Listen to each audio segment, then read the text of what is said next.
I often mention the fact that South Africa is pretty much owned by China and Russia at this stage of the game, regardless of how they want to position themselves in the world, which side they're on. We are clearly, and part of BRICS, the S in BRICS, part of the Russian Chinese bloc in the whole end time scenario.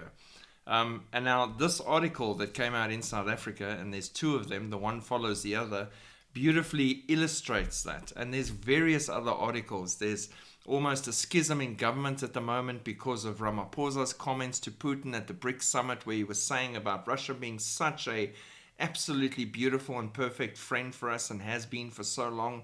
And then the other people in government are saying we're distancing ourselves from your comments to Russia because you're isolating us on the Western front. Chaos. But which is expected when we so publicly stand against Israel, blessings and curses. So the article goes like this. South Africa has asked Taiwan to move their embassy out of our capital.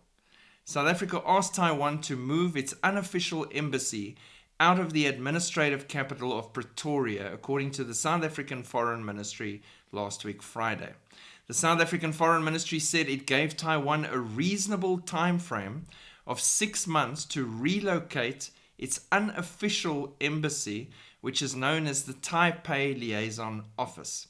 The ministry said the mission will be renamed Taipei's Trade Office and will be moved to Johannesburg, which is South Africa's commercial capital. Now, Johannesburg and Pretoria, in my mind, one big city.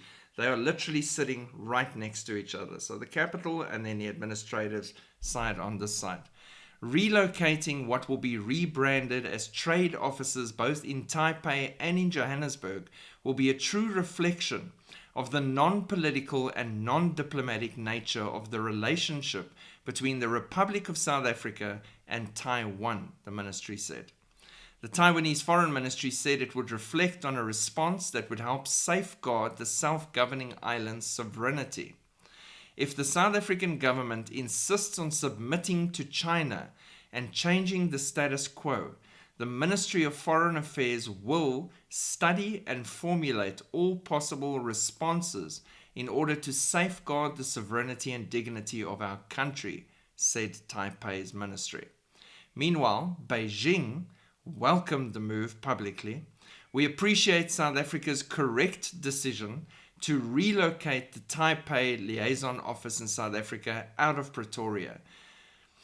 This is from Mao Ning. So we're doing it on China's behest and for Chinese-South African relations and showing exactly where we stand as a country in the whole political landscape surrounding things like the One China policy with Taiwan and the impending invasion and take back of that island in the very nearby future. Now, Taiwan has since said we're breaking a lot of rules and agreements from many years ago and they shouldn't have to move at all. So there's a bit of chaos going on with this whole thing and aggression between the two parties. Then today, US Congress officials have warned South Africa of consequences if it bullies Taiwan to move its offices from Pretoria. The diplomatic row has now drawn in US lawmakers who hit out at South Africa. We hope both sides can communicate and leave room for change, but we've also planned a worst case scenario, Lin said in their clip. Speaking to his country's lawmakers, Lin insisted that the office will not be moved from Pretoria. They refused to budge. Meanwhile, IOL has seen posts on social media platform X where Tennessee Republican Senator Marsha Blackburn insisted that the United States should not tolerate this behavior from South Africa. I'm calling on US Secretary of State Antony Blinken and the Biden administration to make it clear that there will be consequences if South Africa works with the CCP to bully Taiwan, including removing South Africa from the AGOA trade program, which will be a big knock to South Africa and something they do not want to experience. So now it's a stalemate. Is South Africa going to push and say, we definitely are going to have you removed from Pretoria, our capital, and make the point that we're China's friend and we're on her side and we're listening to her guidance? Or are we going to back away because we don't want to be kicked out of the AGOA trade agreement as a possibility. But until the Biden administration and America officially makes that threat, and not through back channels of senators, South Africa still has the ability to push through on her threat and evict Taiwan out of the capital. So interesting. It shows you the lens to which the country goes to show you who we're actually with, even if we don't publicly say it, until we're backed into a corner. Again, end times, and it's showing you which countries are aligned with which countries and how far they'll go to keep those countries happy.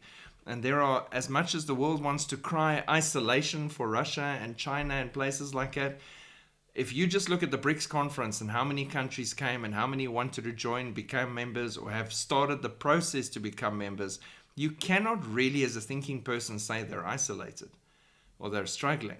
It is a large group of nations, South Africa being one of them.